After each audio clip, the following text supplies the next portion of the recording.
Next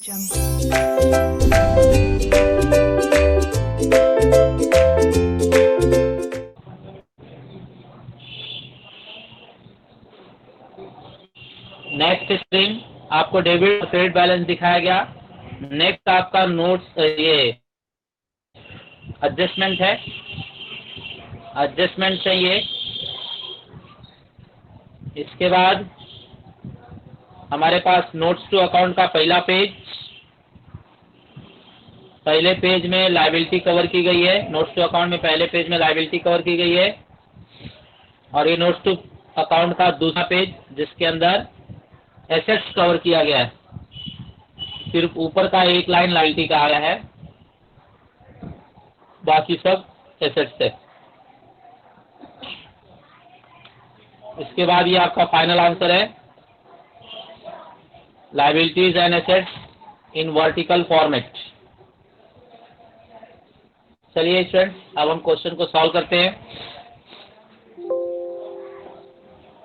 ये आपका question है, डेबिट वाले यहाँ पर हमें दिए गए हैं, पास किया जाए। बताइए, calls in arrear, calls in arrear how much? 7000। कहाँ पर आएगा ये calls in arrear? Capital account. Very good, शाबाश। ऐसे बोलेंगे तो अच्छा लगता है। तो हमारे पास लेस होगा ये शेयर से, तो वो एलिमेंट है कि नहीं कि मिटा दिया गया है?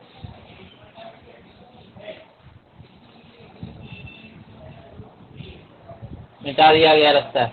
चलिए यहाँ पर लिख लेते हैं हम लोग,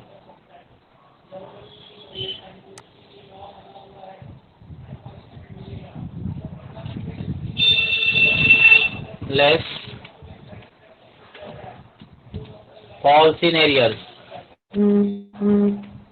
falls in areas,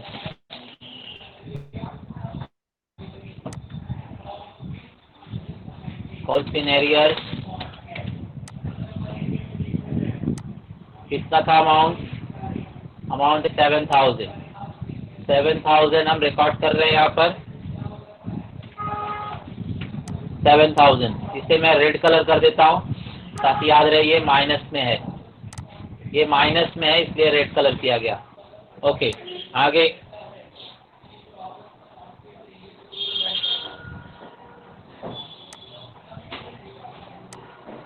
नेक्स्ट आपके पास लैंड, ये जो है हमारे लिए टेंजिबल एसेट्स है।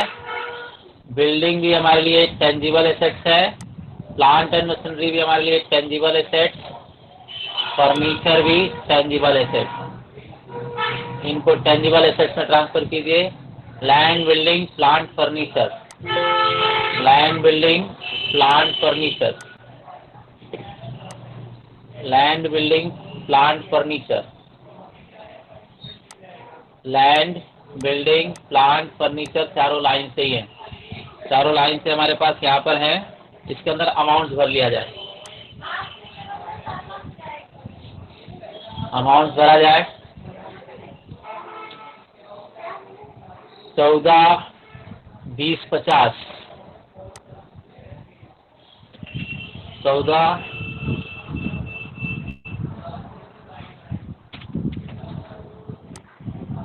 20,50,000। चलिए प्लांट एंड मशीनरी देखा जाए। Plant and machinery 3675 350, 3675 350, 3675 350। ठीक है, चलिए ये हो गए अपने टेंजिबल एसेट्स रिकॉर्ड। इसके बाद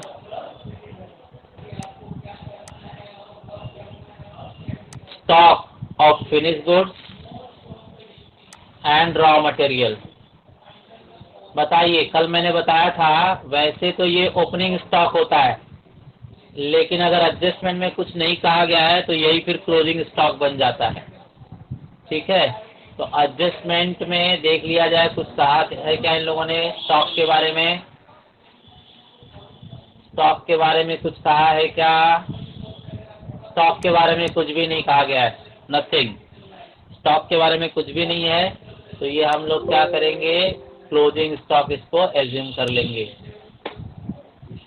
तो स्टूडेंट्स क्लोजिंग स्टॉक हमारे पास आप देख रहे हो कितना है क्लोजिंग स्टॉक। फिनिश गुड्स है और रॉ मटेरियल, फिनिश गुड्स और raw material, finish goods and raw material 14 and 350, 14 and 350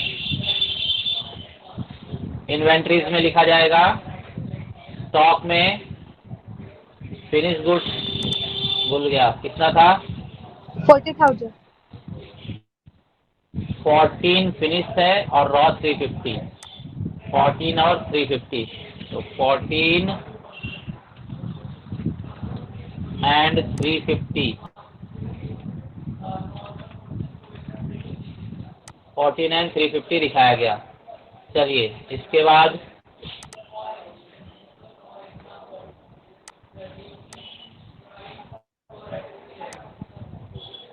next है sundry debtors. Bill receivable find कर लिए, बिल रिसीवेबल है क्या, नहीं है, तो बस सन्ड्री डेटर्स एक ही है हमारे पास, ट्रेड रिसीवेबल 14। कितनी बार 14 लाख दे रहे हैं ये लोग,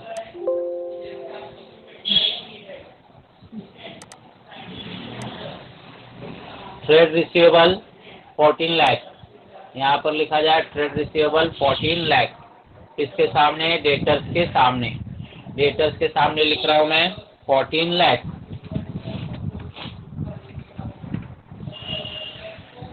14 लाख। नेक्स्ट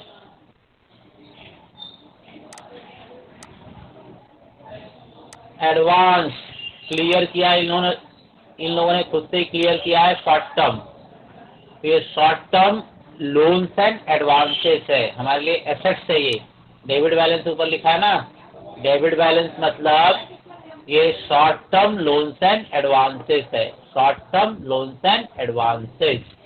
ठीक है, 298,900, 298,900।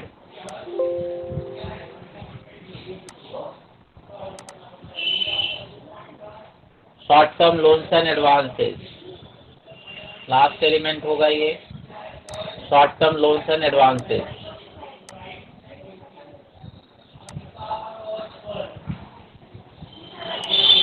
अमाउंट हमने देखा 298,900, 298,900, 298,900। चलिए आगे बढ़ते हैं।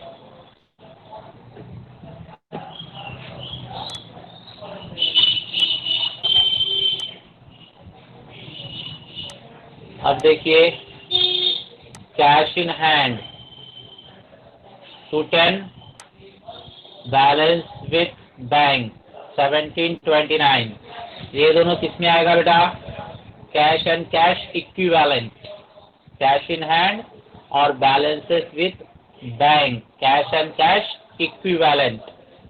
तो चलिए 2,10,000, 2,10,000 और 1729,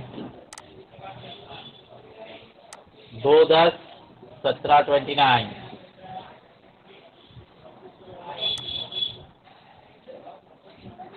2,10,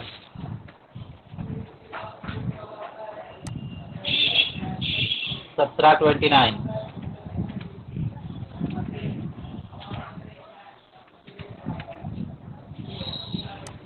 तो अब धीरे धीरे सारे एलिमेंट्स हम फैमिलियर होते जा रहे हैं, अपने आप फास्ट स्टेप होते जा रहे हैं, कोई प्रॉब्लम नहीं है, आसानी से स्टेप्स होते जा रहे हैं। देखिए आज पहली बार हमारे सामने आ रहा है प्रिलिमिनरी एक्सपेंसेस, प्रिलिमिनरी एक्सपेंसेस हमारे सामने पहली बार आ रहा है, ये इम्पोर्टेंट है, इसे ध्यान रखिए। ये फर्स्ट टाइम हमारे पास आया, फर्स्ट टाइम हमारे सामने आया, ये आते रहेगा, ये मेन है, इम्पोर्टेंट है, कभी भी आता है प्रिलिमिनरी एक्सपेंसेस। तो प्रिलिमिनरी एक्सपेंसेस मतलब होता है हम लोग बिजनेस को शुरुआत करते टाइम ही कुछ एक्स्ट्रा खर्चा किए होंगे, अगर शुरुआत में ही ज़्यादा खर्चा किए होंगे तो उसे हम प्रिलिमिनरी एक्सपेंसेस कहते हैं।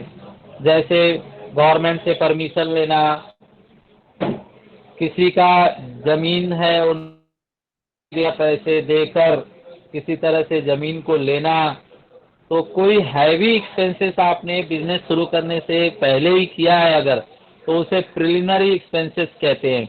और प्रिलिमिनरी एक्सपेंसेस धीरे धीरे 10-15 साल में कट किया जाता है कि चलो 20 लाख जो हमने खर्चा किया था, एक साल में 2 लाख काट देते हैं, फिर अगले साल 2 लाख काट देंगे, फिर अगले साल 2 लाख काट देंगे। इस तरह से जो खर्चा हुआ था वो धीरे धीरे हर साल में ऐसे बांट के धीरे धीरे खत्म किया जाएगा। तो प्रिलिमिनरी एक्सपेंसेस बहुत ही स्पेशल है। ये कहाँ पर आता है इसे ध्यान रखिए। ये आता है आपका रिजर्व्स एंड सरप्लस में लेस किया जाता है।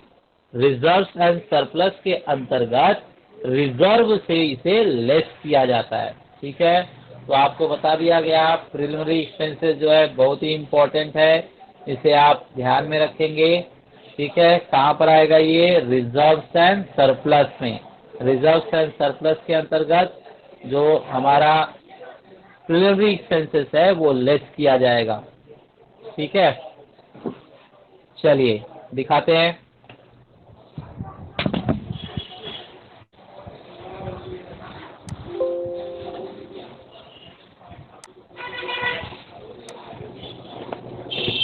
रिजर्व्स एंड सरप्लस लायबिलिटी में दूसरा मुद्दा होता है।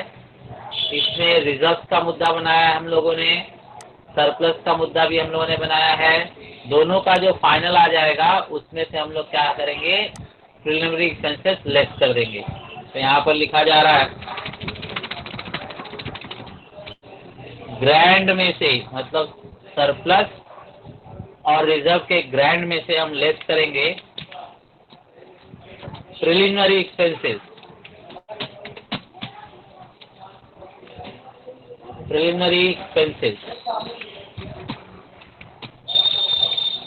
ये इम्पोर्टेंट एलिमेंट है बेटा, इसे याद रखेंगे आप लोग। ये लेस है इसलिए इसका अमाउंट मैं रेड में लिखता हूँ। ये लेस करना रहेगा, इसका अमाउंट रेड में लिखा जाए। अमाउंट कितना था? 93,100। 93,100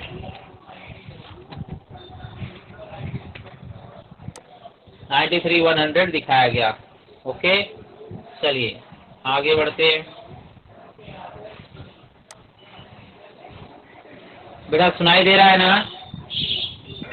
Yes, sir.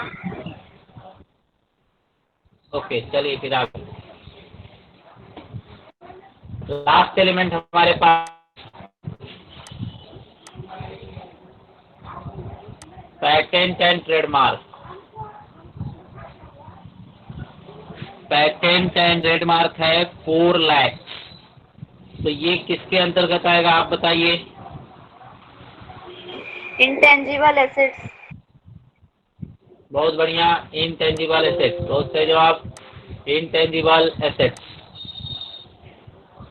तो नॉन करंट एसेट्स के अंदर फिक्स एसेट्स, फिक्स एसेट्स के अंतर्गत अपना इनटेंजिबल एसेट्स चाहिए।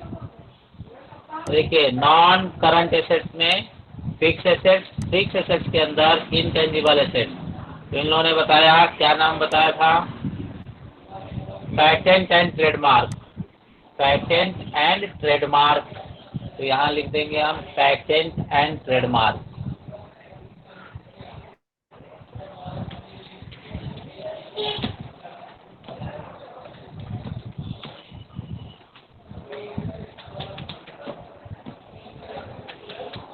पेटेंट एंड ट्रेडमार्क अमाउंट लिखा जाए 4 लाख। 4 लाख लिख रहा हूं मैं, 4 लाख आ गया। ओके, तो चलिए आपने देख लिया इसके अंदर INP आज आया था प्रिलिमिनरी एक्सपेंसेस। ठीक है, हमने एसेट्स पूरा खत्म किया है। कहीं पे कुछ प्रॉब्लम है तो बोलिए भाई।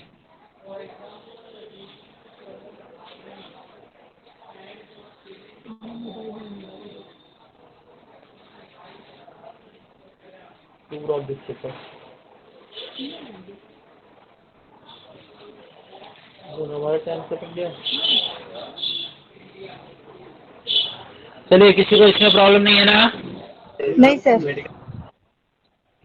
चलिए फिर लायबिलिटी चालू करते हैं। लायबिलिटी हमारे पास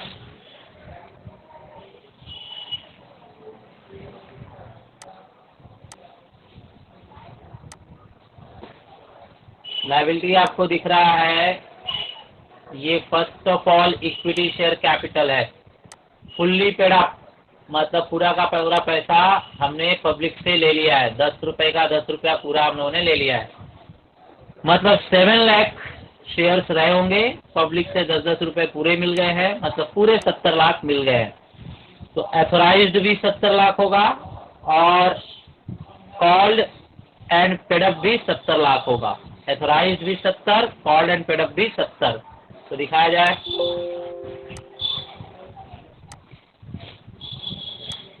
लायबिलिटी में पहला एलिमेंट होता है 70 लाख। यहाँ पर अब आएगा 6 की जगह 7 लाख शेयर्स है, 10-10 रुपए के हर एक है, जिसमें issued, subscribed and fully paid up हो गए पूरे के पूरे, मतलब 70 लाख।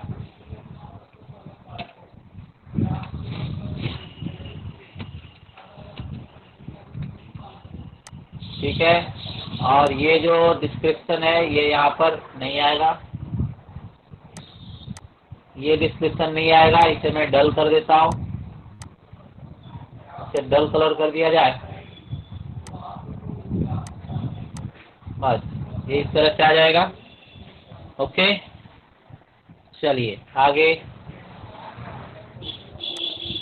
इसे भी डल कर देता हूँ आज के लिए।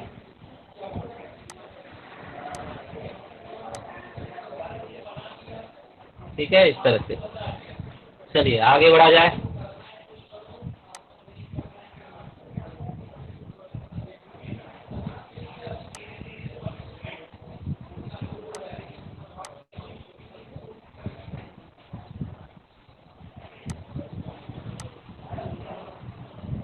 जर्नल रिजर्व, रिजर्व के अंतर्गत आएगा। और कोई रिजर्व है क्या, चेक कीजिए। प्रॉफिट एंड लॉस तो सर ये अपना लास्ट ईयर का प्रॉफिट है, दिखा देते हैं दोनों को। लास्ट ईयर का प्रॉफिट है 7 लाख, रिजर्व एंड सरप्लस है 1549,100, 1549,100, 1549,100, 1549,100। ठीक है, जर्नल रिजर्व दिखाया गया। इसके बाद में लास्ट ईयर का प्रॉफिट एंड लॉस, अगर क्रेडिट में है तो माइनस रहता है, सॉरी क्रेडिट में है तो प्लस, क्रेडिट में है तो प्लस रहेगा, डेबिट में है तो माइनस। ठीक है, इसे यहाँ क्लियर कर देता हूं मैं।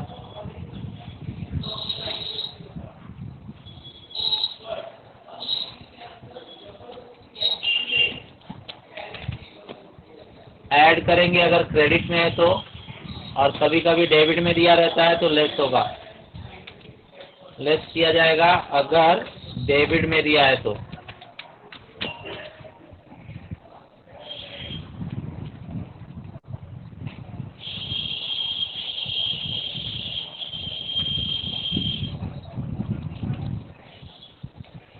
ठीक है बेटा, इस तरह से ये हो गया। चलिए आगे बढ़ते हैं। यहाँ पर 7 लाख लिखना है ना, हमें क्रेडिट में दिया है इसलिए प्लस साइन में आएगा, क्रेडिट में दिया हुआ है इसलिए प्लस साइन में। ये लास्ट ईयर का प्रॉफिट है।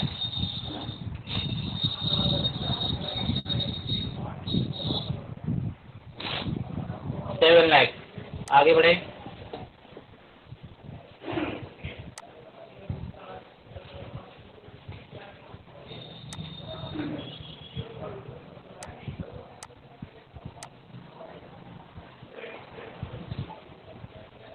loan from state finance corporation secured hypothecation of plant and machinery repayable within 1 year ₹2 lakh। तो ये पूरा स्टोरी बताया इन लोगों ने बेटा।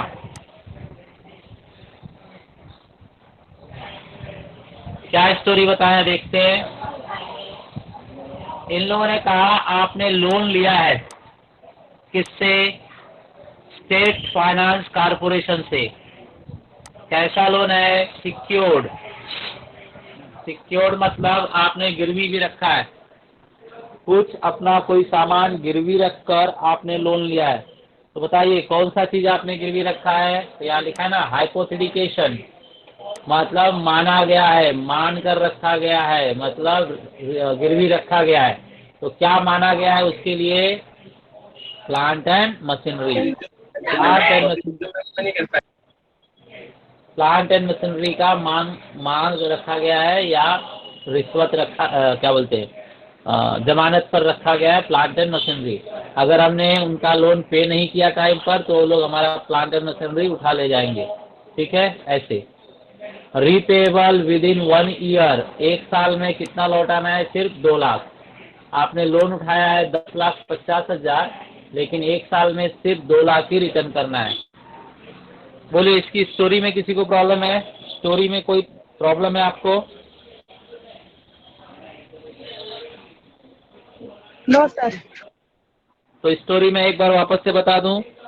हम यहाँ पर लोन उठाया है, लोन किसके यहाँ से लिया है?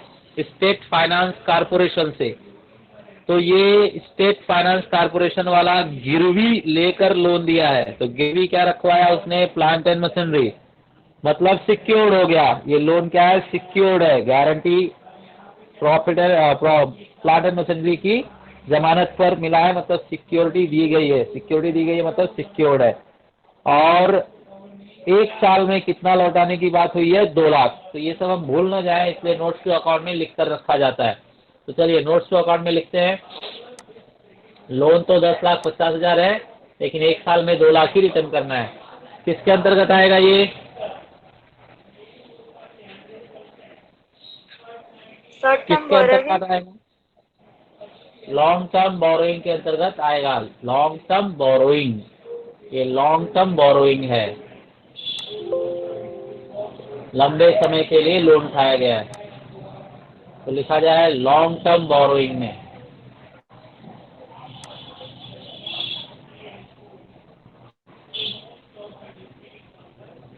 लॉन्ग टर्म बोरोइंग यहाँ पर लिखा जाएगा loan from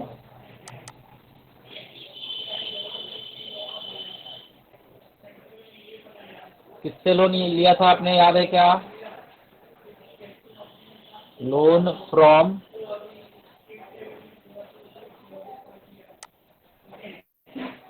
state finance corporation. State finance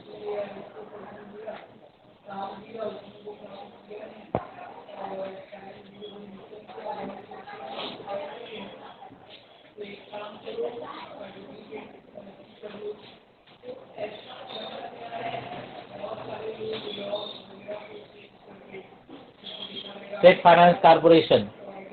अब जितना भी उन लोगों ने वहाँ एक्सप्लेनेशन लिखा था वो सब लिख दो यहाँ पर। तो क्या लिखोगे? Secured, secured hypothecation of profit है plant and machinery. हाइपोथेटिकेशन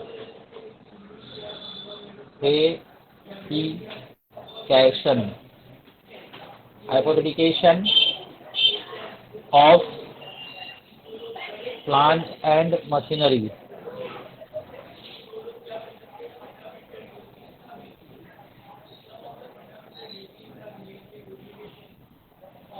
this year 2 lakh pay करना है।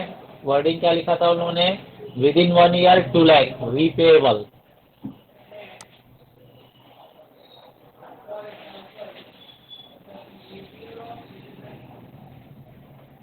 रीपेएबल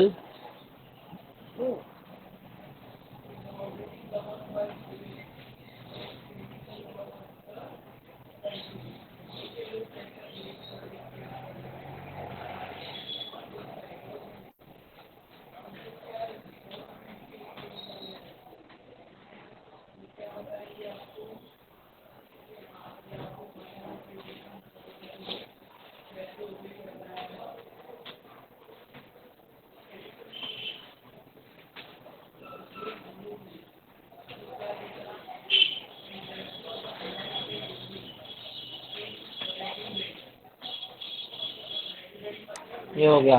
अमाउंट कितना था बेटा? 10,50,000 था क्या?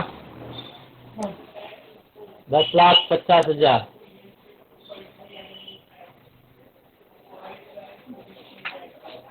10,50,000। ठीक है, चलिए आगे बढ़ते हैं। नेक्स्ट हमारे पास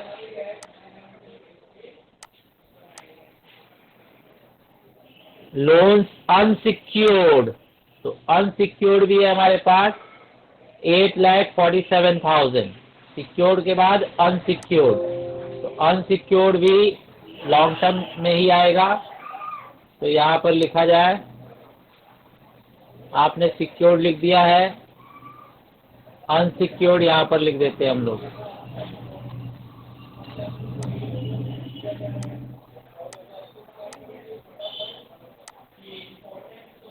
किसके लिए हमने ये लोन?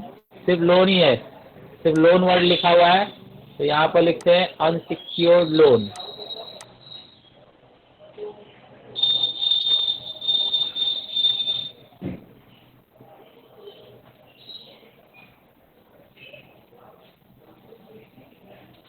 लोन ब्रैकेट बनाया जाए अनसिक्योर्ड। अनसिक्योर्ड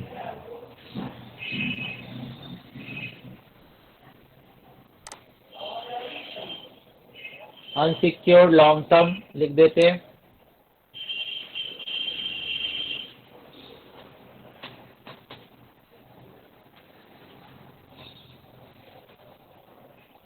ओके, ये हो गया आपका। थोड़ा थोड़ा अंदर भी सरका देते हैं। लोन का अमाउंट चाहिए 847। 8,47,000. Very good, 8,47,000। ओके, इस तरह से ये हो गए। जो नहीं है उनको मैं डल कर देता हूँ। इस क्वेश्चन में जो नहीं है उन्हें डल कर दिया जाए, बाकी दोनों हैं। चलिए, ये हो गया। आगे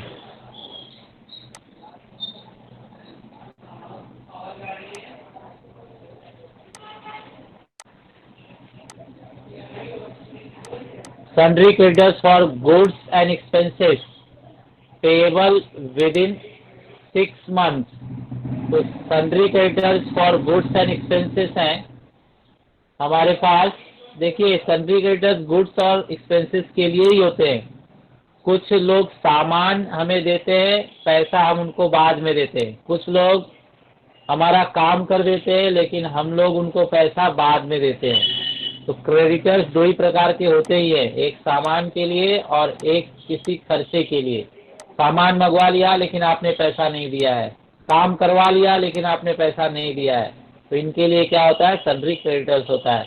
तो पेबल विद इन 6 मंथ, 6 महीने के अंदर, 6 महीने के अंदर पैसा मिल जाएगा। वो कितना है अपने पास? 14 लाख। फिर से एक बार 14 लाख हमारे सामने, sundry creditors 14 lakh.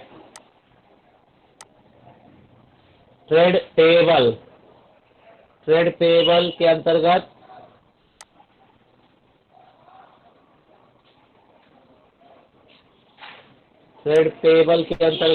Creditors 14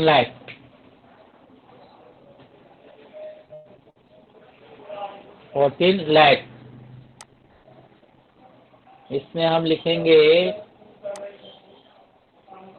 for goods and expenses.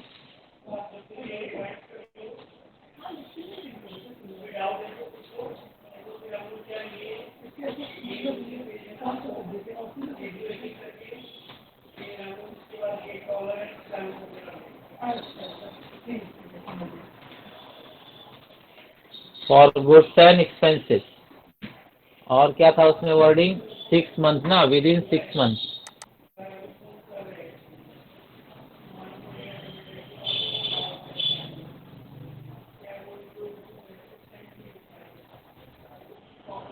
Payable with in 6 month.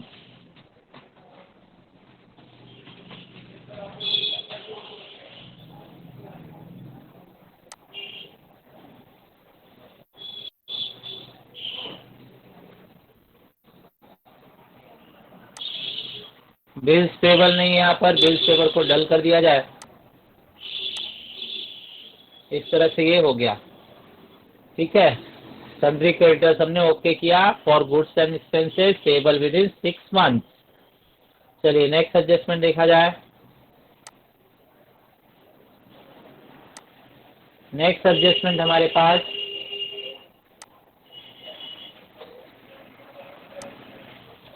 Provision for taxation.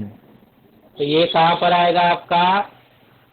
Short term provision में, शॉर्ट टर्म प्रोविजन के अंतर्गत आएगा।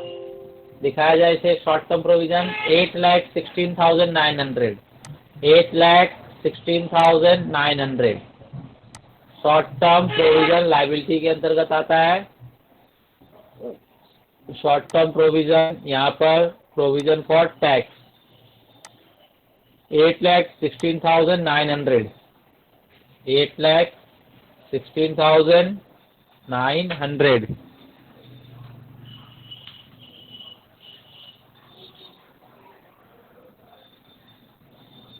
They may not have, they are bad for students, I think. तो ये आपने tax provision for tax transfer कर दिया। अब एडजस्टमेंट में भी कुछ नहीं बचा है ना? नहीं, एडजस्टमेंट तो बाकी है ना अभी। ये आपका हो गया लाइबिलिटी। अब आते हैं एडजस्टमेंट पर। एडजस्टमेंट देखिए student, 4,20,000 fully paid up equity share were allotted as consideration of land and building। तो देखिए हमने जो इक्विटी शेयर पब्लिक को दिया है, हमने जो इक्विटी शेयर पब्लिक को दिया है उसमें 4,20,000 fully paid up equity shares. तो 4,20,000 नंबर ऑफ शेयर्स है। 4,20,000 शेयर्स आपने क्यों दिया है पब्लिक को? क्योंकि पब्लिक ने आपको लैंड एंड बिल्डिंग दिया था। पब्लिक ने आपको बिजनेस करने के लिए जमीन और बिल्डिंग दी थी, लैंड एंड बिल्डिंग दिया था। तो आपने उनको क्या कर दिया था? ये इक्विटी शेयर दे दिया था। मतलब इसके लिए आपको कैश नहीं मिला था।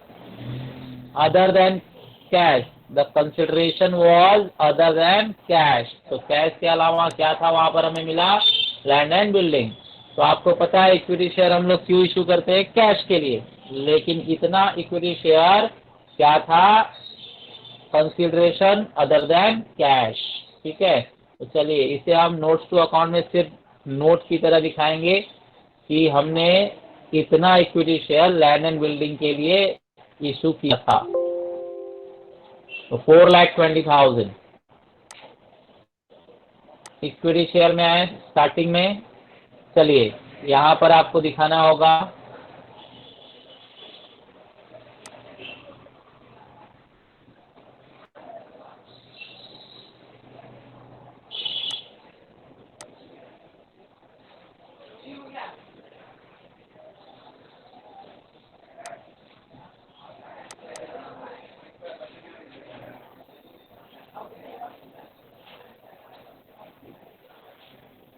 $4,20,000 shares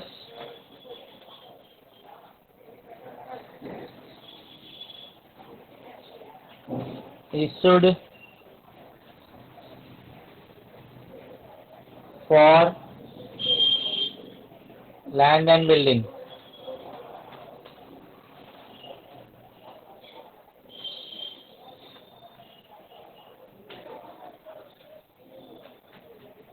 land and building the amount was, amount का इसमें कोई खेल नहीं होगा। उसके अंदर सिर्फ एक्सप्लेनेशन दिया गया है कि जो 7 लाख शेयर्स हैं उसमें से 4,20,000 शेयर अदर देन कैश के लिए इशू किए गए हैं, मतलब लैंड एंड बिल्डिंग के लिए। ठीक है, तो ये हो गया आपका। बोलिए स्टूडेंट, इसमें आपको कुछ पूछना है क्या? ये जो मैंने हाईलाइट किया इसमें कुछ पूछना है?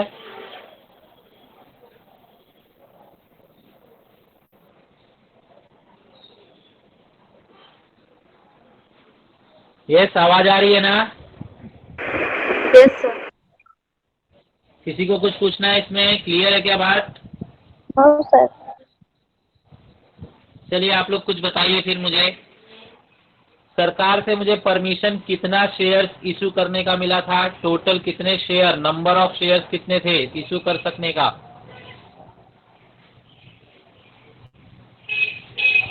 परमिशन, ऑथराइजेशन कितने का करवाया गया था सरकार से? कितने शेयर्स का? 7 लाख। 7 लाख मतलब 7 लाख। तो 7 लाख पूरे के पूरे आपने इशू किया कि थोड़ा कम इशू किया? पूरा। पूरा का पूरा आपने इशू किया। तो पब्लिक ने पूरा का पूरा पैसा दे दिया कि थोड़ा कम पैसा दिया? पूरा दिया। पूरा दिया है, लेकिन कुछ लोगों ने पैसा दिया और कुछ लोगों ने लैंड एंड बिल्डिंग दिया। तो जिन लोगों ने 4,20,000 शेयर्स लिया है उन लोगों ने लैंड एंड बिल्डिंग दिया, और बाकी जो बचता है आपका 2,80,000 शेयर्स, उसके लिए हमें कैश मिला होगा। करेक्ट है? तो ये ओके हो गया। चलिए आगे बढ़ते हैं। देखिए ये जो है cost of building, cost of plant and machinery, cost of furniture. तो कॉस्ट ये लोग बता रहे हैं इतना इतना था, तो जो पहले अमाउंट दिया होगा उतने में खरीदा होगा, और इतना फाइनल इस साल के लास्ट में इतने का ही बचा है। मतलब आपको डेप्रिसिएशन शो करना है ब्रैकेट में, क्योंकि आपने फेयर में तो आपने करेक्ट अमाउंट, फाइनल अमाउंट ही लिखा है। तो ये आपको सिर्फ ब्रैकेट में दिखाकर दिखाना है, शो करना है कि डेप्रिसिएशन कितना हुआ रहेगा। डेप्रिसिएशन कितना हुआ रहेगा वो हमें दिखाना है। तो चलिए शो कर देते हैं। Building 28 lakh, building 28 lakh, building 28 lakh. तो यहाँ हम लोग ब्रैकेट में लिखेंगे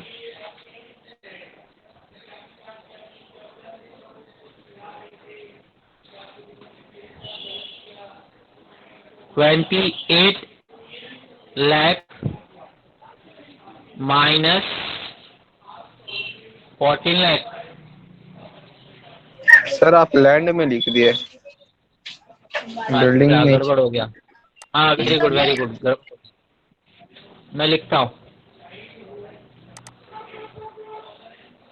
लैंड एंड बिल्डिंग था ना यार, क्या था वो?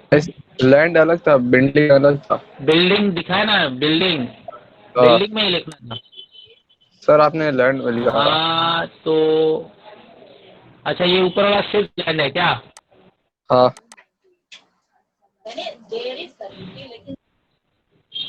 ये सिर्फ लैंड था? हाँ सर। उसमें 5 में से 4 गलत हुआ। हाँ सिर्फ लैंड था वो 20, क्या है ये?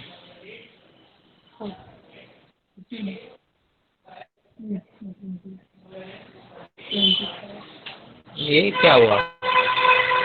लैंड का अमाउंट 14 है और बिल्डिंग का 2050 है। तो हम लोगों ने क्या लिखा है? हाँ सही लिखा है। चलिए अब यहाँ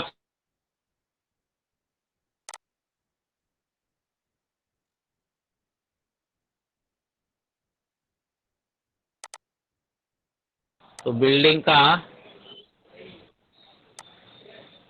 में लिखेंगे 28 लाख था, उसमें से माइनस हो गया कितना? 750, 7.5 लाख। तो ये ऐसे आपको दिखाना है। स्टूडेंट से ऊपर नीचे करके दिखाना पड़ेगा, हम लोग एक ही लाइन में नहीं लिखेंगे। बिल्डिंग लिखना है और नीचे लिखना है लेस डेप्रिसिएशन। तो अभी हम लोगों के पास जगह बनाना पड़ेगा, जगह बना लिया जाए। लाइन तो बड़ी है, चलिए आप ऐसे ही समझ लीजिए। बिल्डिंग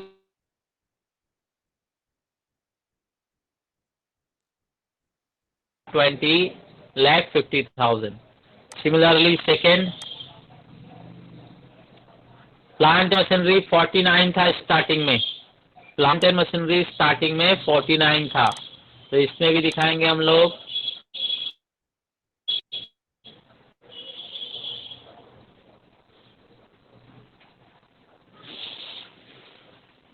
49 लाख माइनस कितना बनता है 25।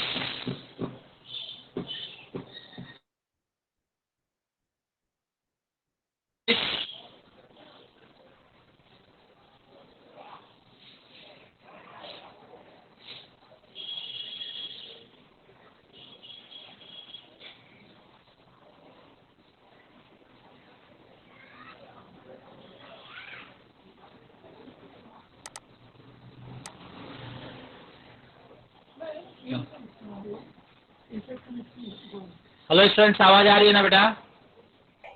यस सर, आ रही है। हेलो, आवाज आ रही है? Here is okay. Yes sir. Reconnect there. हाँ बेटा, ओके ओके। देखिए जरा, माइनस बराबर है क्या मेरा?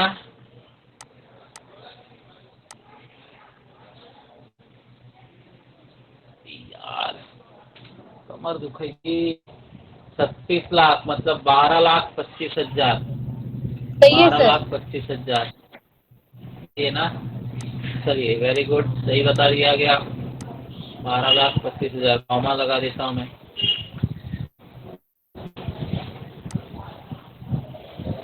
चलिए, नेक्स्ट भी है क्या? फर्नीचर का है 437,500। 437,500। 437,500। 437,500 माइनस 87,500। 437,500। 47,500। देखो भाई, ये मैंने सुनकर लिख दिया है। देख लीजिए, 87। सही है ना? 87,500। अच्छा, लिखता हूँ, 1 मिनट। 7 में से 7 गया तो 0। 43 में से कितना जाएगा? 8। 87 क्या? Yes sir.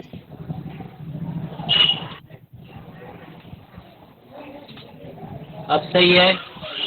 Yes sir. अभी भी कुछ गलत लग रहा है मुझे। करेक्ट, ओके, चलिए सही है। तो हमने डेप्रिसिएशन क्या है, सिर्फ इनर कॉलम में ही दिखाया। ठीक है, ये सिर्फ डिटेल है। बराबर। अगर एडजस्टमेंट में कहते हैं कि 10%, 15% ऐसे दिखाइए, तो फाइनल फिगर लाने के लिए हम लोग क्या करते हैं, फिर माइनस करते और प्रॉफिट एंड लॉस के डेबिट साइड में डेप्रिसिएशन दिखाते। लेकिन हमें फाइनल फिगर पहले से ही इन लोगों ने ट्रायल बैलेंस में दिया था। ये जो अमाउंट दिया हुआ है ट्रायल बैलेंस में, ये क्या है, फाइनल फिगर्स हैं। ट्रायल बैलेंस में ये जो अमाउंट्स हैं, ये फाइनल फिगर है। ठीक है। अगर हमें कॉस्ट यहां पर दिया रहता, ये ना देकर यहाँ पर अगर वो लोग कॉस्ट देते, तब हम क्या करते, डेप्रिसिएशन इनमें से माइनस करते और प्रॉफिट एंड लॉस के डेबिट में दिखाते। लेकिन यहाँ पर इन लोगों ने फाइनली दिया हुआ है, ये फाइनली है, तो डेप्रिसिएशन फिर से चार्ज नहीं होगा, ये फाइनली है। तो हम लोग क्या करेंगे, डेप्रिसिएशन सिर्फ नोट्स में दिखाएंगे। तो हमने सिर्फ नोट्स टू अकाउंट्स में दिखा दिया, उसका फाइनल फिगर पर कोई असर नहीं पड़ेगा। ठीक है। चलिए, बात समझ में आई क्या, कि क्या हमने बात किया, अभी बताइए। ये वाला एलिमेंट समझा आपको? Yes sir. तो मुझे बताइए, समझा तो ये बताइए कि ट्रायल बैलेंस में जो अमाउंट दिया हुआ है, वो एसेट्स का फाइनल फिगर है या कॉस्ट प्राइस है? फाइनल। फाइनल है। वो क्या है, फाइनल है। तो वही अमाउंट रहेंगे। डेप्रिसिएशन हम लोगों ने क्या है, इनर ब्रैकेट में दिखा दिया है। ओके, तो ये ओवर हो गया। आगे बढ़िए।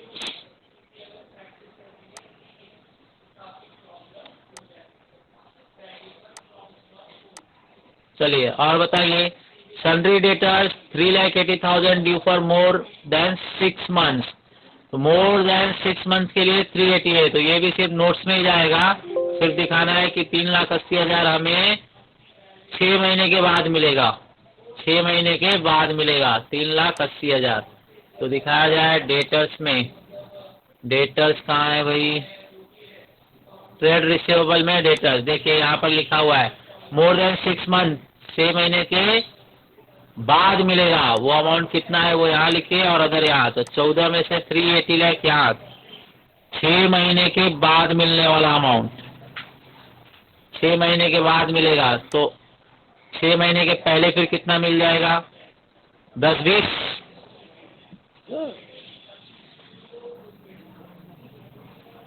सही है ना? 10-20 हो गया 14 लाख।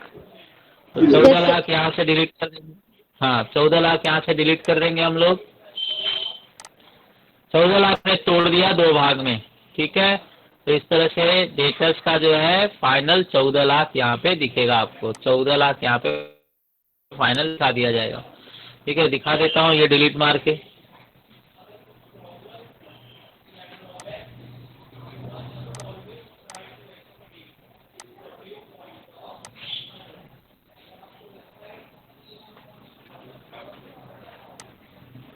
$14 लाख, इस तरह से ये हो गया।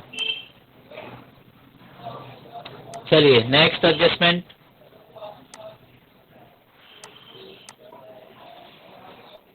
The amount balance with bank include 18,000 with a bank which is not scheduled bank। तो देखिए बिजनेसमैन वाले लोग क्या है, जैसे आप कॉलेज में एडमिशन लेते टाइम चेक करते हैं कि कॉलेज एडेड है कि अनएडेड है, उसका फर्क पड़ता है। तो ऐसे ही बिजनेसमैन लोग जब लोन लेते हैं या फिर डिपॉजिट करते हैं किसी बैंक में तो जानना चाहते हैं कि बैंक शेड्यूल्ड बैंक है या नहीं, ठीक है। तो the amount of balance with bank include 18,000 with a bank which is not a scheduled bank. Scheduled bank नहीं है मतलब क्या है? छोटा बैंक है। और शेड्यूल्ड बैंक है मतलब क्या? बड़ा बैंक है, ठीक है। तो चलिए यहाँ पर हम दिखाते हैं कि 18,000 हमने नॉट शेड्यूल्ड बैंक में डाला हुआ है, तो ये भी नोट्स में जाएगा, कुछ एक्स्ट्रा नहीं करना है।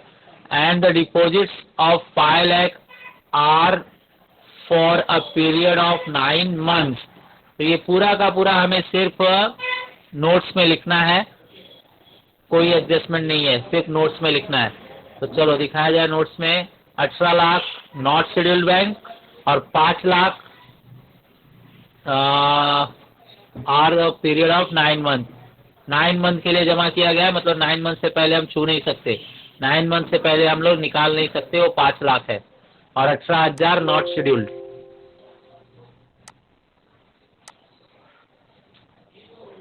तो कैश एंड कैश इक्विवेलेंट में, कैश एंड कैश इक्विवेलेंट में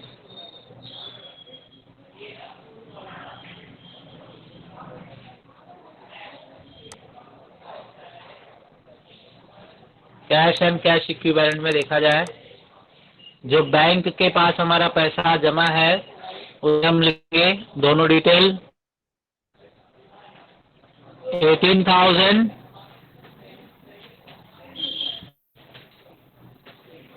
deposited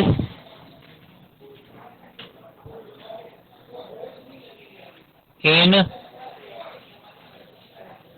not scheduled बैंक।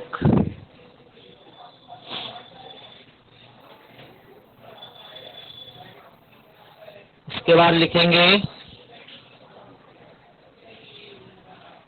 कितना लाख का बेटा? 5 लाख ना? Yes, sir. 5 लाख। क्या बोला था? 5 lakh deposited for 9 months. Deposited for 9 months. तो ये सिर्फ इनर इंफॉर्मेशन है, ये एडजस्टमेंट्स नहीं है, ठीक है। तो ये हो गया आपका रिकॉर्ड करके ओवर। तो ये जो अमाउंट है उसी के अंदर ऐसे ऐसे डिटेल है, ठीक है। तो जो 17,29,000 है, 17,29,000, उसके अंदर ये नीचे के दो क्या है? डिटेल्स है बस, ठीक है। चलिए अब कहाँ चलना है हमें? एडजस्टमेंट करो वापस।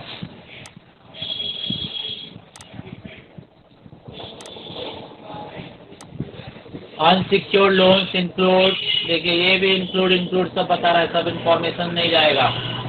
Unsecured loan 2 lakh from a bank and 1 lakh from related parties. तो जो अनसिक्योर्ड लोन है उसके अंदर 2 लाख हमने बैंक से लिया है लोन, और बाकी 1 लाख रिलेटेड पार्टीज से लिया है। और ज्यादा अगर लोन है तो उसे अदर लिख देंगे। पहले डिटेल दे रहा है कि जो हमने लोन लिया है बैंक के पास से 2 लाख है, और रिलेटेड पार्टीज मतलब हमारे जो रिश्तेदार वगैरह है या जो हमसे संबंध रखते हैं, तो रिलेटेड पार्टीज से कितना लिया हमने लोन, 1 लाख। मतलब जो हमारे ग्राहक है या जो हम जिसको हम जानते हैं उनसे 1 लाख लिए हैं, और बचा जो है वो अदर इंस्टीट्यूट से लिया होगा। तो 2 लाख बैंक से, 1 लाख रिलेटेड पार्टी से और अदर, ये दिखाया जाए कि इसमें अनसिक्योर्ड लोन में, अनसिक्योर्ड लोन में दिखाया जाए। लायबिलिटी में मिलेगा आपको लॉन्ग टर्म बोरोइंग के अंदर unsecured loan. Long term borrowing के अंदर अनसिक्योर्ड लोन यहाँ पर है। इसको डिटेल देना पड़ेगा हमें, तो डिटेल देने के लिए लाइन चाहिए हमें। तो ये ऊपर का डिबेंचर मैं डिलीट करता हूँ, इनको ऊपर लेता हूँ। चलिए अब दिखा दिया जाए यहाँ पर।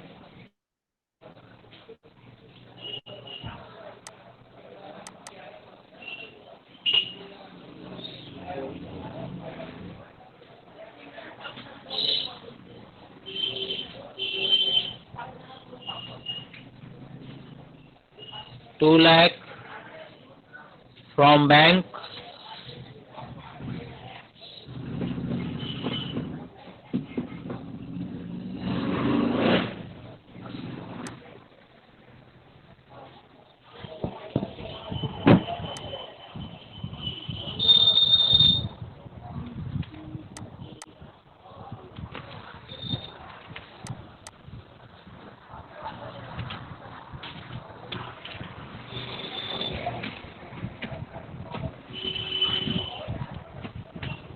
फ्रॉम बैंक लिखा गया।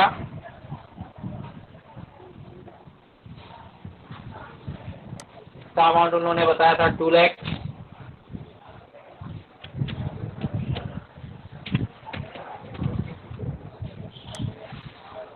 तो हम रिलेटेड पार्टीज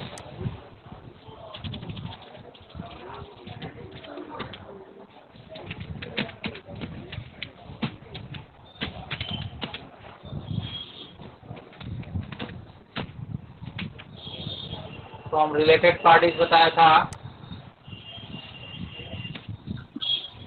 1 लाख,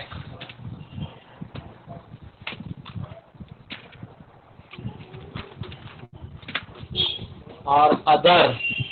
अब इसमें अदर भी लिखना है, जगह कहाँ बनाएंगे, नीचे बना लो इसको।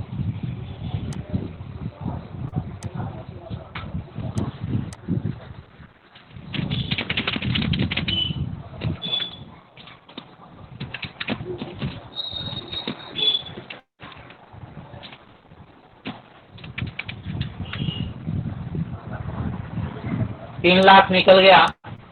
ये 3 लाख निकाल दो इसमें से, तो कितना बचेगा, 5,47,000।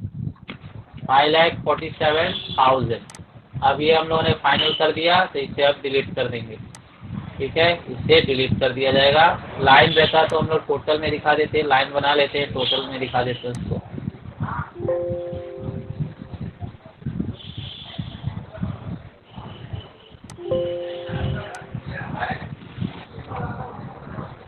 और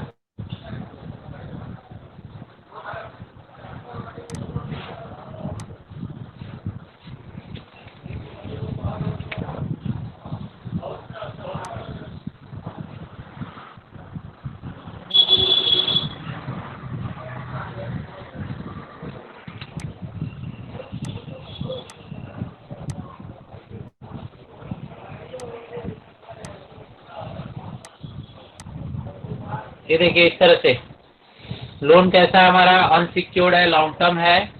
ठीक है, और उसके अंदर 2 लाख बैंक से लिया गया, 1 लाख रिलेटेड पार्टी से, और बचा हुआ अदर सोर्सेज से, पूरा मिलाकर 8,47,000 है। ठीक है, तो ये हो गया। Next,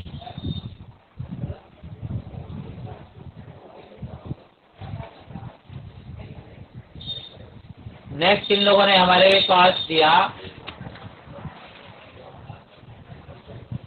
6th adjustment, right of preliminary expenses fully. Preliminary expenses हमें पूरी तरह से राइट ऑफ करना है। राइट ऑफ करना है मतलब उसे खत्म कर देना है। तो हर बार हर साल प्रॉफिट में से उतना उतना उतना उतना कम करते जाएंगे कि स्टार्टिंग में हमने इतना खर्चा किया था, तो हर साल थोड़ा थोड़ा करके इतना इतना क्या है खर्च होते जा रहा है। तो हम लोगों ने क्या है प्रिलिमिनरी एक्सपेंसेस पहले ही प्रॉफिट में से ही लेस किया है हमने, कितना फुल्ली इन लोगों ने बोला है। तो आप चेक कीजिए प्रॉफिट ये प्रिलिमिनरी एक्सपेंसेस का अमाउंट कितना था। प्रिलिमिनरी एक्सपेंसेस का अमाउंट था आपके पास 93,100। तो वैसे ये डेबिट में दिया है तो एसेट्स माना जाता है। डेबिट दिया है तो एसेट्स माना जाता है। एक बार फिर से समझाता हूँ, ध्यान दीजिए। ये जो है ना प्रिलिमिनरी एक्सपेंसेस एसेट्स, डेबिट में है मतलब एसेट्स माना जाता है। मैंने बताया था 20 लाख आपने स्टार्टिंग में खर्च किया। बिजनेस जब शुरू हुआ था तो स्टार्टिंग में आपने 20 लाख खर्च किया। अब हर साल क्या है 2-2 लाख क्या करते जाते हो, अब खत्म करते जाते हो, मतलब रिटर्न ऑफ करते जाते हो। तो हम डिफॉल्ट में क्या करते हैं, इसको रिटर्न ऑफ ही दिखाते हैं। तो डिफॉल्ट में हमने रिजर्व्स एंड सरप्लस से लेस ही किया हुआ है इसे। अगर ये लोग कहते हैं कि नहीं भाई रिटर्न ऑफ कम हुआ है, रिटर्न ऑफ कितना हो गया है, मान लीजिए 30,000 रिटर्न ऑफ हुआ, तो इसके 2 टुकड़े हम कर देते। 30,000 प्रॉफिट एंड लॉस से लेस करते और बाकी 63,100 जो है वो हम एसेट्स में लिखते। ठीक है, तो यहाँ पर मैं एक बार शांति से फिर से बता रहा हूँ, ध्यान दिए। हमने डिफॉल्ट में क्या किया, ये पूरा का पूरा प्रॉफिट एंड लॉस से लेस कर दिया। लेकिन अगर एडजस्टमेंट में ये लोग कहते कि नहीं भाई पूरा का पूरा इस साल रिटर्न ऑफ नहीं करना है, इस साल मान लीजिए ओनली 3,000 ही रिटर्न ऑफ करना है, 3,000, तो फिर सिर्फ 3,000 हम प्रॉफिट एंड लॉस से लेस करते और बाकी जो बचा हुआ है 90,100 वो हम लोग एसेट्स में दिखाते। ठीक है, लेकिन यहाँ पर डिफॉल्ट में हमने क्या माना कि पूरा का पूरा रिटर्न ऑफ हो गया है और एडजस्टमेंट ने भी वही बात बोला कि पूरा का पूरा रिटर्न ऑफ करो, तो हम पहले ही पूरा का पूरा रिटर्न ऑफ मान के दिखा चुके हैं। ठीक है, तो इसका पहले ही ये खत्म हो गया, हमने इसे रिटर्न ऑफ कर दिया है, प्रॉफिट एंड लॉस से पूरा का पूरा लेस बिना बोले ही कर दिया है हमने। ठीक है, बात समझिए क्या बेटा, प्रिलिमिनरी एक्सपेंसेस के बारे में क्या बताया मैंने? Yes sir. ओके, तो चलिए अब तो एडजस्टमेंट पूरा खत्म हो गया हमारा, एडजस्टमेंट पूरी तरह से खत्म हो गया। अब इसका आप फाइनल करके बैलेंस शीट में शो कर देंगे। एक बार देख लीजिए बेटा, टाइम निकल गया है, फिर भी आप थोड़ा सा मेरे साथ रहकर देख लीजिए इसके अमाउंट्स, और जो टेक्स्ट बुक का फेयर है वो भी आप लोग एक बार देखेंगे यहाँ पर। ठीक है, तो बताइए इसका फाइनल कितना हो रहा है? इसका फाइनल कितना हो रहा है? ये हो रहा है 6993 ना, 6993। देखिए सही बोला क्या मैंने? 6993 सही है ना बेटा? Yes sir. तो चलिए ये हम फेयर में देखते हैं इन लोगों ने सही से किया है कि नहीं, यही बात लिखी है कि नहीं। तो अब लास्ट में आपको इनका फेयर दिखा रहा हूं मैं। ये देखिए इनका फेयर है 6993। आपको दिख पा रहा है क्या? दिख रहा होगा, आप स्क्रीन जूम करके देख सकते हैं। 6993। ठीक है, चलिए आगे देखते हैं। नेक्स्ट हमारा सरप्लस का फाइनल चेक कीजिए। तो सरप्लस आपके सामने है, reserve and surplus. 2 amount plus में है और 1 माइनस में है। तो आप कैलकुलेटर से करके देखिए या दिमाग से करके देखिए कितना आएगा। प्लस किया जाए इन दोनों को तो 22, और 22 में से 93,100 माइनस करना है, तो ये 6 बचेगा और ये 5 और वो 21, 21, 5, 6, 21, 5, 6 ऐसा अमाउंट आएगा। 21, 5, 6।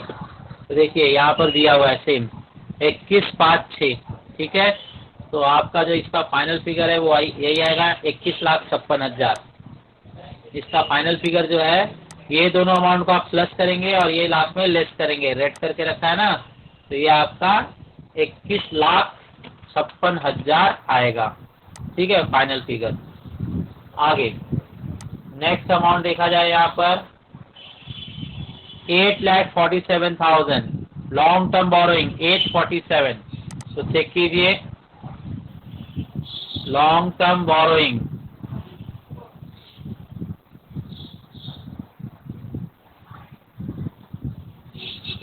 बोरोइंग में इन लोगों ने ज्यादा दिखाया है।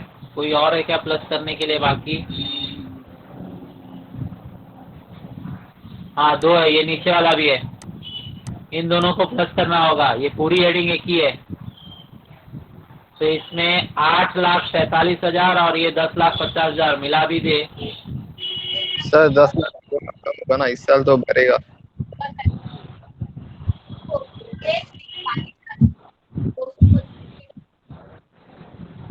हाँ, इस साल कितना भरने वाला है? 2 लाख ना?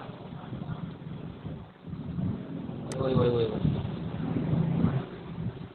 ये बात सही है, इसका एक हिडन एडजस्टमेंट करना पड़ेगा। ये जो 2 लाख इसी साल रीपेबल है ना, इसी साल रीपेबल है, तो हम इसे हिडन एडजस्टमेंट समझकर करेंगे। ये 2 लाख हमें इसी साल पे करना है।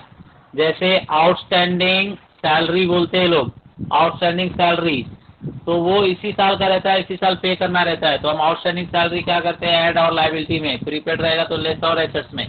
तो ऐसे ये साल का है 2 लाख, तो ये 2 लाख हम लेस करेंगे और दिखाएंगे अदर करंट लायबिलिटीज में, अदर करंट लायबिलिटीज में दिखाएंगे इसको। तो यहाँ से 2 लाख लेस किया जाएगा। तो किस तरह से लिखेंगे देखिए, यहाँ पर हम लिखेंगे 10,50,000 जो था हमारे पास, उसका एडजस्टमेंट करना है। 2 लाख अभी पे करना है इसी साल, तो 2 लाख हम पेमेंट में दिखाएंगे।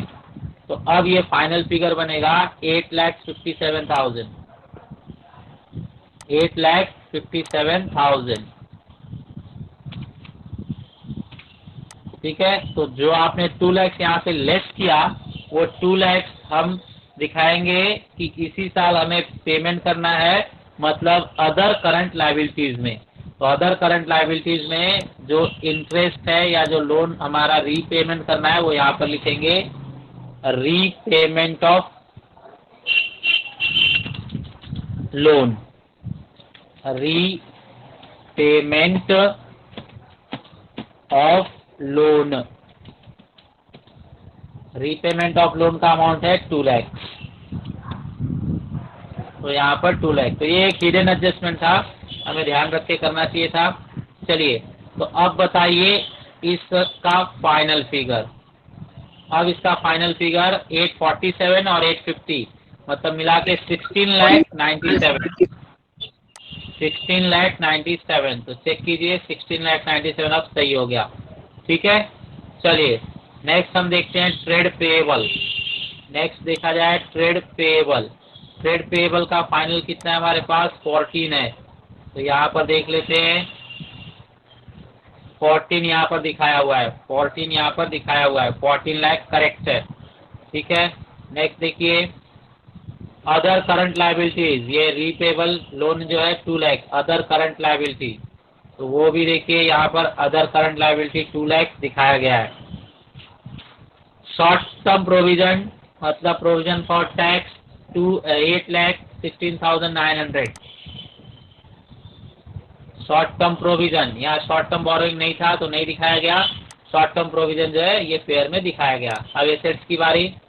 एसेट्स देखा जाए, एसेट्स का फाइनल कितना है बेटा? ये तो प्लस करना पड़ेगा ना, ये जो आपको टेंजिबल और इनटेंजिबल दोनों को प्लस करके अलग अलग दिखाना पड़ेगा।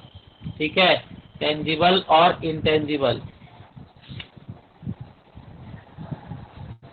तो इसको प्लस कीजिए। फेयर में देखते हैं इन लोगों ने टेंजिबल इंटेंजिबल अलग अलग दिखाया कि कैसे किया है। टेंजिबल और इंटेंजिबल अलग अलग किया है। देखिए ये 4 लाख है और टेंजिबल को प्लस करेंगे तो 74,75 आएगा। इसका जो प्लस है कितने का? 74,75 आ रहा है ना। तो यहाँ पर मैंने कैलकुलेटर से करके देखा, 7475 आ रहा है इसका प्लस। ठीक है, चलिए इसके बाद आप देखना चाहें तो यहाँ कैलकुलेटर से देख लेते हैं हम लोग आपके सामने। Some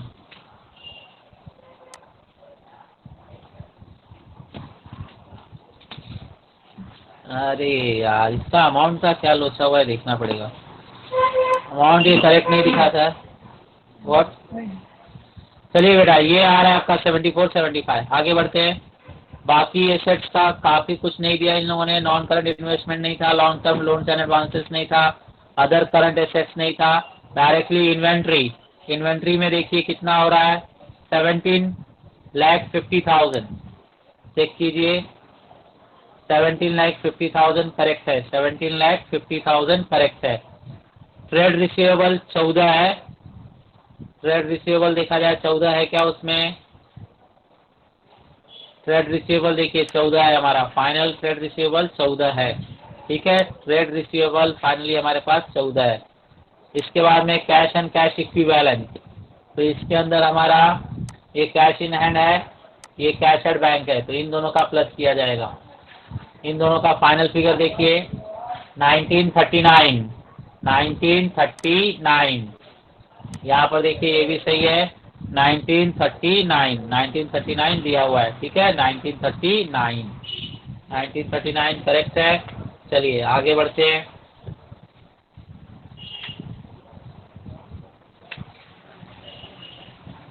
last element short term loans and advances.